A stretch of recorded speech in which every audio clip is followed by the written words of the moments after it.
我係二玲，我先生叫阿唐，佢咧就行動唔係幾方便，買嘢啊各樣都係我去負責嘅。朝早買餸啦、日用品啊咁樣都係我去買嘅。佢幫我做下家務都有㗎，抹窗啊、洗地啊，食完飯佢洗碗啊嗰啲就係佢嘅工作啦。去屈臣氏咧就有陣時買下廁紙啊、抹手紙啊、奶粉啊嗰啲咁樣咯。咁我入去咧，啲 sales 就問我：啊，你又嚟買奶粉啊？咁佢又會攞俾我，知道我係食開邊個牌子㗎啦。有陣時我去食晚飯啦，咁食完晚飯又想散下步，我就入去屈臣氏㗎啦，同啲 sales 係傾下偈啊咁樣咯。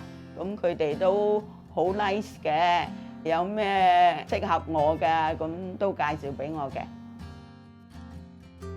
有個中心老友記咧，大家都係照顧者啊嘛。我哋得閒咧，咁就入去屈臣氏睇下啲嘢啊，傾下偈啊，大家互相打氣啊，勉勵下，即係有咩唔開心啊，咁啊拎出嚟傾下，大家都舒服啲咯。